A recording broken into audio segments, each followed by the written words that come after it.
Hey guys, Ben here from If Nutrition, and in today's video I'm going to be talking all about protein, how much you need on a daily basis to support your efforts in the gym and to make sure that your body is getting enough protein to rebuild your muscles. Now before we get into the video, I'd love to know how much protein do you consume on a daily basis? Let me know in the comments below and let's jump into the video.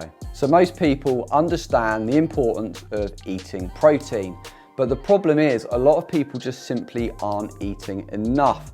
Now, this compounds as we get older because as we get older, our muscle is less sensitive to anabolic stimulus, which means that we effectively need more protein to get the same job done. This basically means that our body is going to be less inclined to rebuild our skeletal muscle. So we need to make sure that we are giving it plenty of protein in order to make sure that that happens. Because otherwise we're putting a lot of effort in the gym and we're just not able to rebuild that muscle effectively enough, which means that we're effectively wasting those gains. So like I've alluded to already, one of the ways that we can counteract this is by making sure that we follow a high protein diet. Now, when we talk high protein diet, we've obviously got the benefits from an anabolic stimulus point of view through making sure that we're getting plenty of protein, but also protein is very filling, which means that if we are getting more calories from protein, it's going to fill us up a lot more, which means that we are going to be less inclined to snack on a load of other junk or wander around all day hungry, which, let's face it, none of us want. So when it comes to numbers, I tend to aim for around the 2 grams per kilogram of body weight. This way, you're going to be getting plenty of protein to make sure that we are not wasting any of our time within the gym. Also, like I said, the protein is going to fill us up. So even if we are getting more protein than what our muscles may need to rebuild, we're also filling ourselves up, and let's be honest, it is still food, so it doesn't really matter. It is much more important to make sure that we are getting enough or slightly more than it is to be getting too little. And like I've alluded to already, the older we get, so yes guys, over 30, the less efficient our body is when it comes to breaking down and using protein. So the more importance is placed on making sure that we get enough.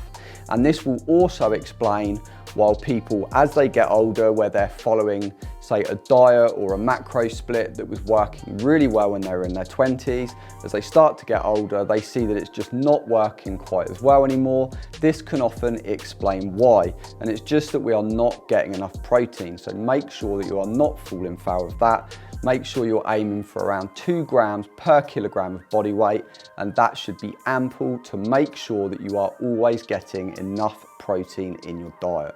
Now, the other thing we might want to talk about is protein timing. Now, we don't really want to be getting all of our protein within one meal. If weight loss is the goal, then it doesn't really matter how many meals you're having, it's calories that are going to count. If you're consuming less calories a day than what you are burning, you are just going to lose weight, regardless of your macro split or whatever else you do.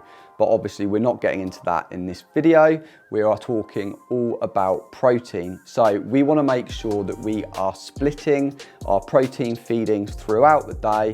And I tend to aim for around 4 to 6 feedings. Now, even if you're intermittent fasting like I do, and I'm only really having 2 meals, I will also add in 2 shakes between those 2 meals. This way, I'm still able to get 4 protein feedings a day, even though I'm consuming 2 meals. And I just make sure that I split the daily calories to account for those extra shakes. So I hope this helps clear up how much protein you should be consuming on a daily basis. Most people, if they're not used to tracking or working out macros or anything like that, when you actually break down, you can use something like MyFitnessPal to go through, put in a few example meals to see how much protein you are consuming on a daily basis. You will be quite surprised at how little protein you probably are consuming, and this will probably explain why you're not quite getting the gains that you wanted. So as always, I hope you found this video useful. If you have, make sure you smash that like button. If you're new here, consider subscribing and hitting that bell icon to be notified as soon as I release new content just like this to help guys over 30 get the body that they want easier than they thought possible, and I will see you in the next video.